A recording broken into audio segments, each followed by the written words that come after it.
Yang saya hormati, yang mulia, yang saya muliakan Bante Kamsai Sumano Mahatera bersama para biku sangga dan bikuni sangga. Segenap hadirin yang saya cintai, salam sejahtera bagi kita semua, Namo Buddhaya. Ya, untuk mengawali dari Dhammatalk kali ini, saya akan berbagi sedikit cerita. Cerita ini adalah sebuah kisah nyata. Ya. Pada suatu hari ada seorang wanita kaya yang datang untuk menemui saya dan berkonsultasi dengan saya. Beliau ini termasuk aktif di wihara, juga menyokong banyak wihara, dan beliau ini termasuk istilahnya banyak sekali melakukan perbuatan-perbuatan baik dengan berdana dan sebagainya.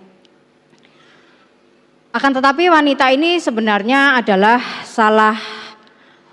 merupakan istri simpanan dari salah satu pengusaha nasional.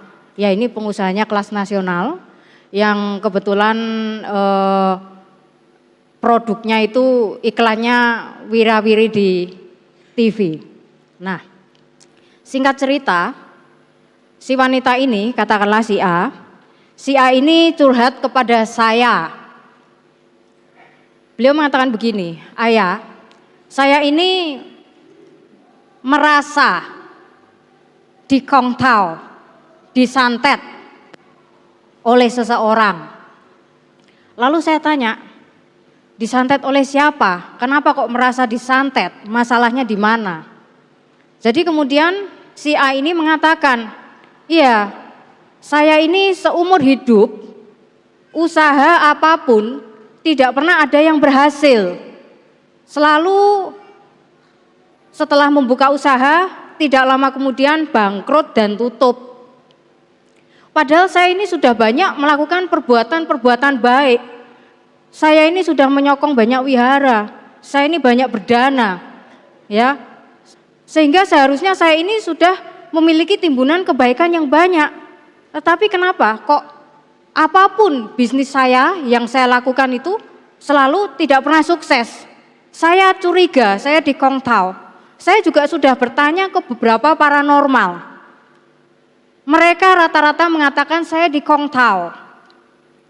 Terus mereka juga mengatakan yang menyantet saya ini adalah istri sah dari suami saya. Jadi ini kan istri simpanan ya. Nah, begitu ceritanya.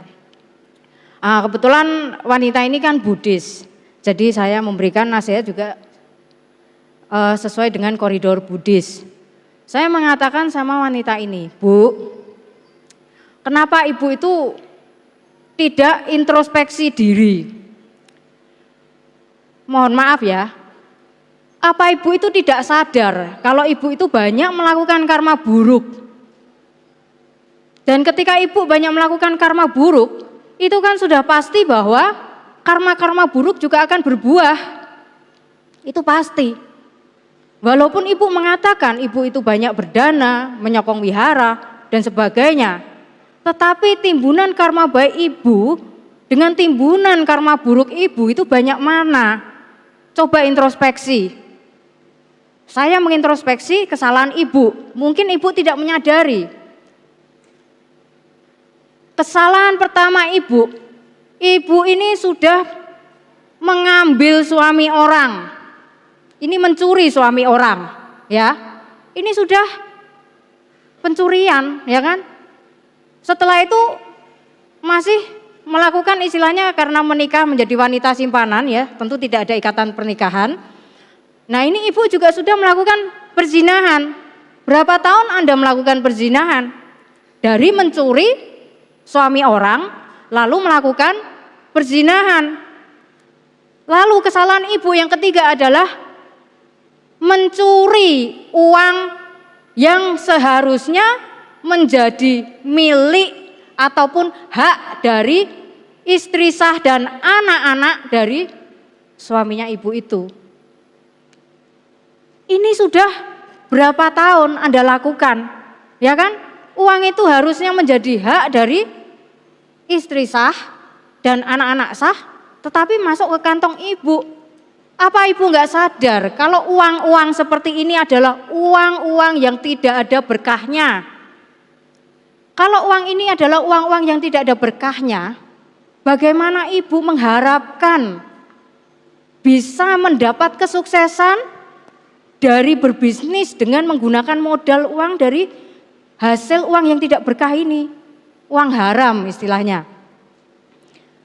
Lalu sekarang, kesalahan ibu yang lebih fatal lagi adalah ibu telah berbicara yang tidak benar. Kenapa saya mengatakan itu? Bu, ibu ini belum sadar apa Anda ini sudah banyak melakukan kesalahan dari mencuri, kemudian berzina, sekarang masih nuduh istri sahnya mengkongtau Anda.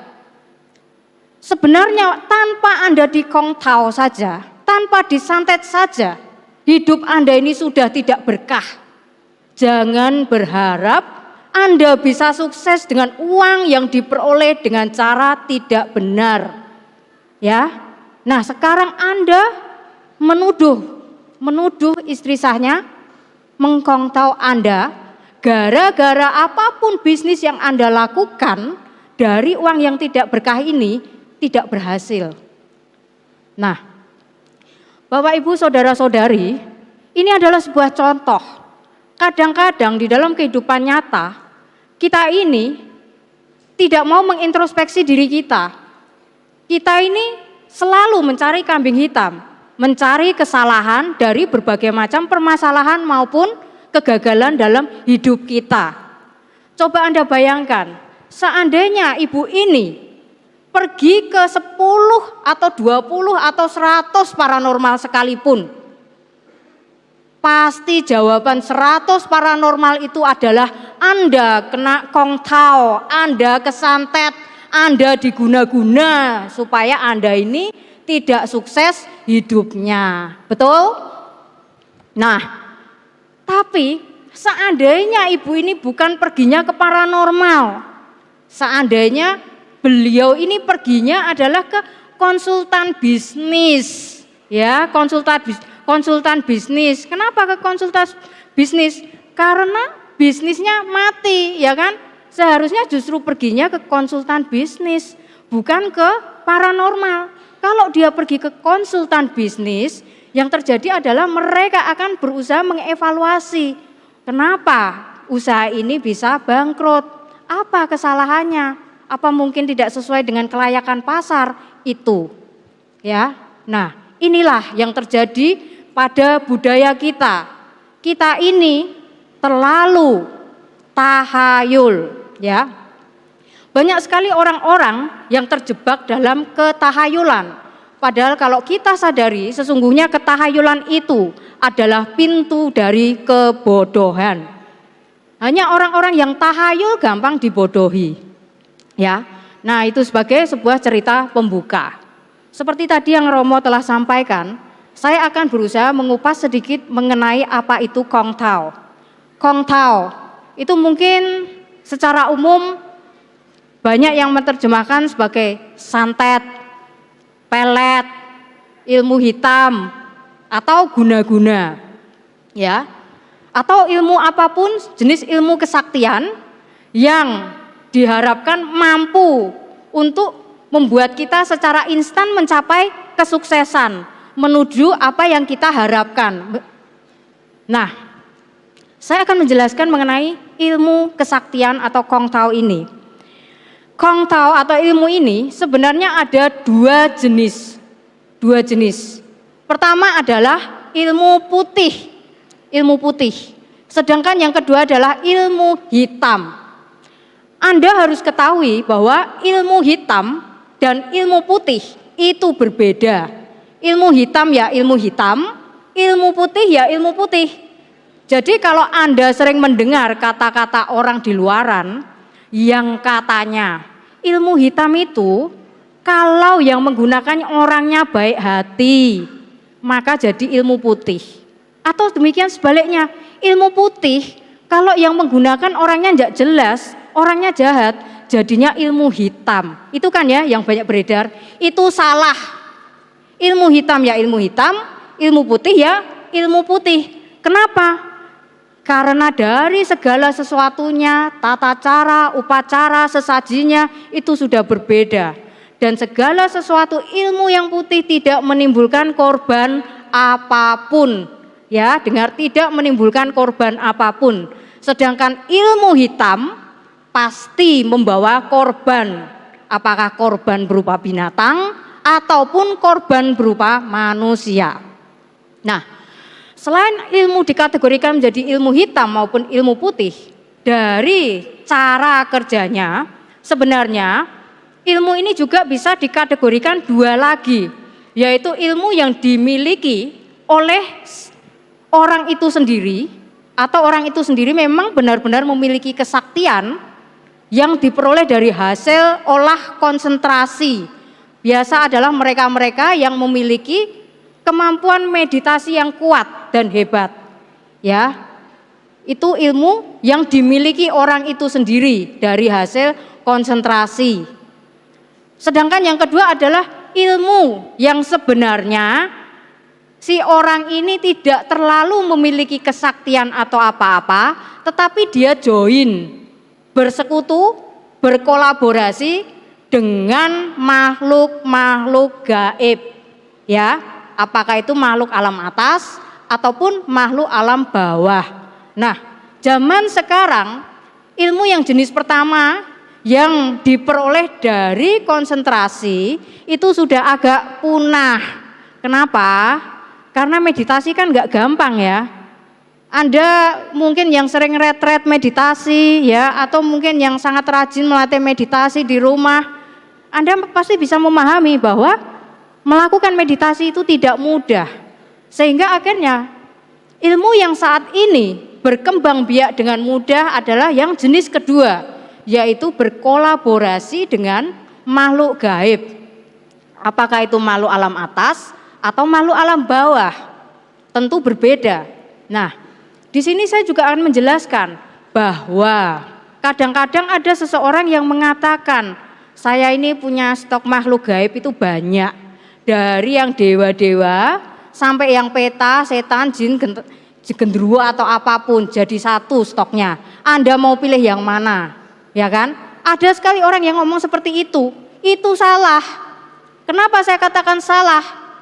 Manusia ini hidup di alam pertengahan. Di alam pertengahan di mana energinya positif dan negatif itu bisa terjadi lebih positif atau negatif tergantung dari perbuatan manusia ini. Kalau manusia ini banyak melakukan kebaikan, tentu energinya menjadi energi positif. Sedangkan manusia yang melakukan banyak keburukan, dia energinya akan menjadi negatif. Lah, makhluk-makhluk alam atas ini, para dewa dan sebagainya, mereka ini memiliki energi yang positif. Makhluk-makhluk alam bawah itu sudah otomatis energinya negatif. Maka kalau Anda jenis orang yang tidak menjalankan sila dengan baik, kemudian Anda juga istilahnya selalu melakukan kerusakan dan sebagainya, melakukan karma buruk baik melalui pikiran, ucapan dan perbuatan, jangan harap yang mendekati adalah makhluk alam atas. Itu secara otomatis yang mendekat adalah makhluk-makhluk alam bawah. Demikian juga dengan paranormal. Paranormal pun jangan Anda pikir bahwa oh yang penting di rumahnya sudah ada sembayangannya, mungkin penampakannya ada Kuan Kong, ada Kuan Im atau apa ya kan. Jangan Anda pikir bahwa isinya itu benar-benar Kuan Kong atau isinya benar-benar Kuan Im. Salah. Setiap altar yang ada di rumah orang itu masing-masing yang mengisi itu tergantung moralitas orang yang tinggal di tempat itu. Orang yang banyak melakukan perbuatan baik memiliki energi positif sehingga mengundang para dewa untuk hidup di sana. Sedangkan mereka-mereka yang memiliki energi yang negatif tentu mengundang alam bawah. Ya jin, setan, genderuwo, asura atau apapun istilahnya untuk tinggal di situ. Jadi jangan Anda berpersepsi kalau patung Buddha itu pasti isinya yang baik-baik, itu salah. Lah kalau Anda sendiri nggak baik ya jangan harap dewa mengikuti itu ya. Nah, zaman sekarang ini ya, Praktek-praktek seperti itu sangat marak. Sebenarnya tidak salah, ya. Karena apa? Karena ini merupakan tradisi dan budaya yang mungkin sudah turun-menurun. Lagi pula, banyak manusia yang tidak percaya diri dengan karma baik dan karma buruk yang dilakukannya, sehingga mencari solusi-solusi instan yang kadang-kadang justru mereka sendiri tidak tahu. Ketika mereka mendatangi seorang paranormal atau seorang dukun, apakah dukun ini sebenarnya aliran negatif atau aliran positif? Bagaimana Anda tahu ini dukun ini yang ngikutin ini setan atau dewa? Lah kalau benar diikuti dewa, berarti kan aman. Tapi kalau yang ngikutin itu setan, bagaimana? Ya kan? Saya ada sebuah cerita lagi, ya. Ini terjadi di Singkawang waktu itu. Ada sepasang guru agama Buddha, ya, yang pada waktu itu sebenarnya mau ketemu saya, tetapi mendadak anaknya sakit keras, lalu mau tidak mau dilarikan ke kota Pontianak, ya, dari Singkawang ke Pontianak sekitar 3 jam. Akhirnya karena mendadak anaknya sakit keras dan tidak bisa ditahan, akhirnya dilarikan ke Pontianak, maka batal janjian dengan saya yang seharusnya waktu itu dia menemui saya di wihara. Nah, akhirnya selang beberapa hari kemudian ternyata anak itu tidak tertolong di rumah sakit dan meninggal. Kebetulan waktu itu saya ke Jakarta agak lama dan ketika saya pulang, suami istri ini menemui saya di wihara. Mereka menceritakan bahwa selama 2 tahun terakhir ini mereka ini memiliki banyak kesialan dalam hidupnya. Nah, singkat cerita, mereka bercerita bahwa suatu hari ketika anaknya, satu-satunya anaknya itu sakit, ya, Anda tahu bahwa Singkawang itu sangat banyak tatung, tangki. Bagi yang pernah ke Singkawang mungkin tahu ya, hampir setiap 5 meter itu ada tangki. Nah, di Singkawang ini sangat lekat dengan budaya itu. Jadi kalau orang sakit ke tangki, semua ke tangki. Nah, suatu hari anaknya suami istri ini sakit. Dan si istri ini ketika mau membawa ke dokter, dia diiming-imingi tetangganya untuk dibawa ke tangki. Nah, akhirnya karena tergoda untuk ke tangki, dia ke tangki, ke tatung. Jadi dia ceritanya setelah ke tatung dikasih air, lalu anak itu minum air ini dan sembuh, singkat cerita begitu. Akan tetapi habis itu tatungnya ngomong sama si istri ini, kamu tolong setiap Ciit Sabgo datang ke sini ya. Kamu berbakti sama inilah pekongnya, dewanya, ya. Karena kan istilahnya mereka sudah bantu kamu, kamu juga harus ini berbakti. Ya, singkat cerita setuju. Nah, akan tetapi ternyata ya setelah kejadian itu, pertama kali dia ke tatung itu, kemudian sering sekali dia itu mendapat masalah, berbagai masalah semakin banyak muncul, termasuk anaknya juga masih sering sakit-sakitan. Dan akhirnya dia selalu kembali ke tatung yang sama, dan akhirnya ketika kembali dia itu juga dapat solusi. Intinya dia sembuh, dia teratasi.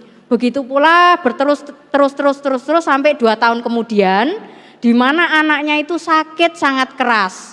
Lah pada waktu sakit sangat keras ini, ya, yang waktu itu sebenarnya mau ketemu saya tetapi nggak jadi, itu sebenarnya suami istri ini bertengkar hebat. Mereka bertengkar hebat gara-gara si istri ini ingin membawa anak ini kembali ke tatung supaya segera teratasi dan sembuh, sedangkan si suaminya sudah mulai menggunakan logika. Dia mengatakan 2 tahun kita bawa ke sana sembuh sakit, ini dia nggak bisa ngobatin, sebaiknya kita bawa ke rumah sakit. Itu.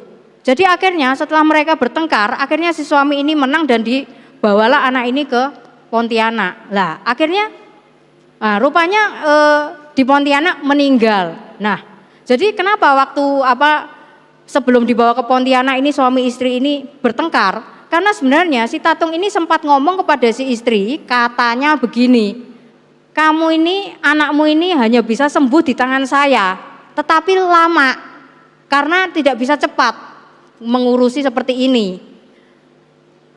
Kalau kamu tidak kembali ke saya, anak ini walaupun kamu bawa ke rumah sakit, dia akan meninggal. Nah, jadi istrinya itu kan sudah takut. Karena si Tatung ini mengatakan hanya dia yang mampu mengatasi kasus ini. Kalau dibawa ke rumah sakit bakal mati, ya kan? Sebagai seorang ibu tentu Anda memahami. Karena rasa sayangnya kepada anak tentu mengharapkan anak ini benar-benar sembuh dan takut anak ini meninggal kan. Ya otomatis dia bertahan untuk bagaimanapun supaya ke Tatung itu lagi.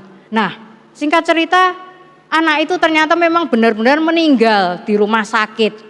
Jadi terbuktilah apa yang dikatakan oleh Tatung itu. Lalu si istri ini mengabari si Tatung ini. Dia mengatakan anak saya sudah meninggal. Nah rupanya malah setelah dikabarin ini si Tatung ini justru semakin mengancam. Dia mengatakan begini, apa kata saya? Kan saya sudah bilang kamu bawa ke rumah sakit ini dia akan meninggal. Kamu sih nggak percaya sama saya. Dengerin ya. Kalau kamu nggak tetap datang setiap ciit capgo, nanti besok cap gomek tahun depan kamu nggak akan lewat. Tahu nggak akan lewat? Mati. Jadi dia harus tetap ciit capgo datang. Nah jadi galau kan ya, anak baru mati, dia sudah disumpahin mati. Ya kan? Akhirnya dia cerita ke saya mengenai ini. Nah kebetulan waktu itu mungkin sekitar seminggu kemudian mereka akan mengadakan upacara entah 40 hari atau 49 hari, saya lupa ya, mau pelimpahan jasa di rumahnya. Jadi saya mengatakan saya akan ke rumahnya. Nah, sampai di rumahnya kami melakukan pelimpahan jasa secara Buddhis ya, Buddhis Theravada. Lalu sampai setelah itu saya berkeliling melihat rumahnya. Anda jangan berpikir wah ini Ayah Sagara lagi lihat Hong Sui. Enggak ya, saya enggak lihat Hong Sui. Saya berkeliling itu untuk melihat jimatnya mana aja ya. Apa aja yang ditempel di sini itu. Jadi setelah saya lihat ya, tapi di setiap ruangan si istri ini selalu teringat anaknya, dia nangis. Di sini anakku yang kecil ini sering ngajak baca parita, kan anaknya masih 5 tahun belum ada lah. Dia kalau ngajak baca parita, ma, namo. Jadi mamanya kan ketika teringat jadi sedih gitu loh. Saya melihat kesedihan yang sangat mendalam di ibu ini. Nah, jadi akhirnya sampailah saya di altar dari rumah ini. Itu altar Buddha. Langsung saya bilang sama si suami istri ini, semua jimat apapun yang Anda miliki, tolong berikan kepada saya. Jenis jimat apapun kasih ke saya. Akhirnya dikeluarkanlah semua jimat ya yang dari tatung-tatung itu dan diberikan ke saya. Lalu saya bilang di dompet ada enggak? Kan biasa orang juga nyimpen di dompet ya. Nah, rupanya ada. Jadi akhirnya dikasih ke saya. Lalu rupanya masih ada yang digantung-gantung itu loh, biasanya di atas pintu. Saya bilang sama si suami, Pak itu yang digantung-gantung sekalian, saya mau ambil semuanya. Saya bilang begitu. Lalu rupanya si suaminya ini dia bilang begini, saya takut ngambilnya, takut kualat nanti kalau setannya nguber saya. Jadi karena dia takut, terpaksalah saya ngambil. Saya naik-naik kursi dan saya ambil sendiri. Sudah saya ambil, nggak akan kualat. Kalau marah itu setannya nguber saya. Nah, singkat cerita saya ambil, ya. Sebelum saya meninggalkan rumah ini, saya berpesan sama suami istri ini. Bapak dan Ibu adalah seorang guru agama Buddha. Tolong Anda kembalilah ke jalan Dharma, hidup sesuai Dharma. Percayalah kepada karma-karma yang Anda lakukan. Yakinlah ketika Anda melakukan hidup sesuai dengan Dharma, kebahagiaan dan keberuntungan akan selalu menyertai Anda. Satu hal lagi, tolong kalau Anda ada rezeki, segera pindah dari rumah ini. Tunggu ya, Anda jangan lalu berpikir bahwa karena saya udah keliling berarti Hong Sui-nya jelek. Karena Hong Sui-nya jelek, anaknya mati, maka saya suruh pindah ya. Jangan mikir seperti itu ya. Kenapa saya suruh pindah? Karena di setiap sudut itu si istri nangis, ini anak di sini biasanya gini, ini di sini. Lah kalau dia sedih terus kan ya nanti lama-lama stres. Maka saya bilang kalau ada rezeki segera pindah rumah. Nah waktu itu masih yang suaminya bilang begini, tapi masalahnya kita ini sekarang aja nggak bisa nabung, gimana mau pindah rumah? Saya bilang loh kan saya nggak nyuruh pindahnya sekarang. Anda jalani dulu hidup sesuai Dhamma, ketika Anda sudah tertolong dan ada rezeki, pindahlah rumah. Lalu waktu itu terus istrinya nanya ke saya, terus bagaimana ya nanti saya cap gomek lewat nggak ya? Jadi saya bilang, Bu, Ibu tahu kan di dalam agama Buddha yang namanya ketika meninggal ya apapun jadinya, apalagi Anda masuk alam peta, alam dewa ya, tentu kan itu masih bisa menghubungi orang-orang yang hidup. Jadi kalau andai kata ya Anda cap gomek tidak lewat ya, Anda bisa cari saya. Hari ini saya menjamin kepada Anda, kalau Anda benar-benar hidup sesuai Dhamma, kembali ke Dhamma, maka Anda akan lewat cap gomek. Itu syaratnya. Tapi kalau Anda sudah merasa hidup sesuai Dhamma dan tidak lewat cap gomek, dan Anda jadi setan gentayangan, cari saya, komplain ke saya. Ya, komplain boleh, tapi kan ada syarat dan ketentuan. Ya kan, loh Anda beli handphone aja garansinya ada syarat dan ketentuan, saya juga ada syarat dan ketentuan. Syarat dan ketentuannya adalah Anda harus hidup sesuai Dharma. Singkat cerita ya, beberapa bulan kemudian si suami ini menghubungi saya dan mengatakan bahwa dia sudah punya cukup rezeki dan pindah rumah. Lalu dia juga mengabarkan bahwa istrinya tengah mengandung. Jadi ada 2 kebahagiaan. Dan waktu itu langsung mohon doanya agar kandungannya ini istilahnya bisa selamat, punya anak yang sehat dan baik. Lalu dia juga mohon bantuannya agar istrinya itu cap gomek bisa lewat, karena memang belum cap gomek ya. Jadi saya hanya jawab, waktu itu kan chatting ya, saya hanya jawab begini, Pak, saya tidak bisa membantu apa-apa ya. Saya juga tidak bisa mendoakan apa-apa. Anda sendiri yang bisa melakukannya. Anda tetap berpegang pada Dhamma, semua akan baik dan selamat. Nah ini, jadi Bapak Ibu saudara-saudari sekalian, kadang-kadang orang tidak memahami ketika dia pergi ke seorang paranormal, siapa makhluk-makhluk yang bersekutu dengan orang ini, ya kan? Nah kalau seperti tadi yang saya ceritakan, coba Anda pikirkan, itu kira-kira makhluk apa yang bersekutu sama dia? Kira-kira dewa atau bukan? Bukan kan? Lah iya, kenapa Anda begitu bodoh mau ke sana?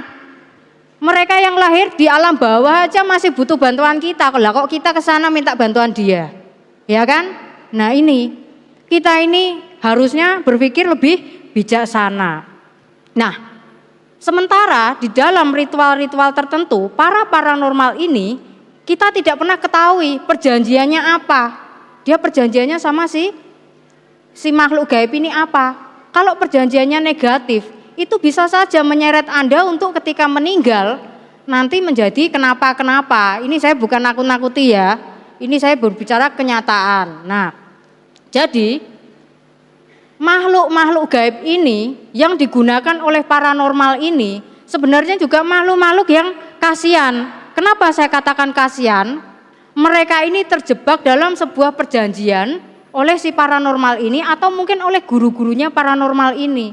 Sehingga mereka tidak bisa membebaskan diri dan akhirnya diperbudak untuk membantu paranormal ini. Itu. Nah, saya bukan berarti melarang Anda untuk sembahyang ke tempat-tempat selain wihara, tidak ya.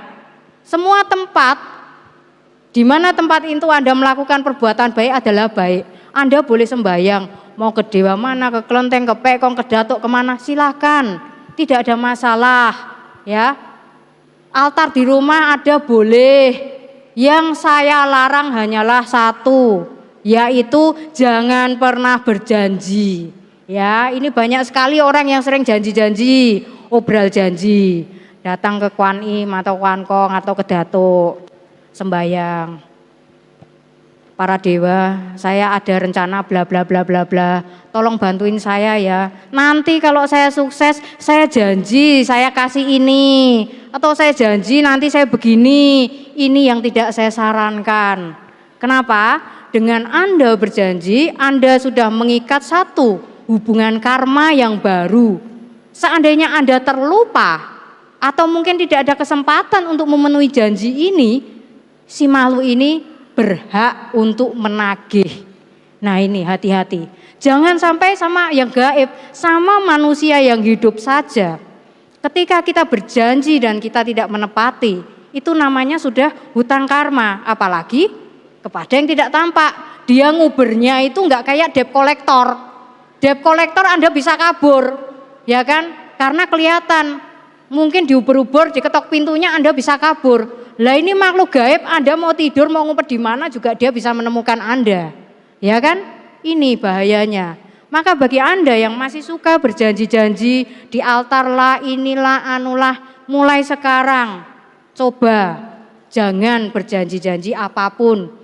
Sama mereka kita saling menghormati, mereka adalah tetangga kita di dimensi yang lain.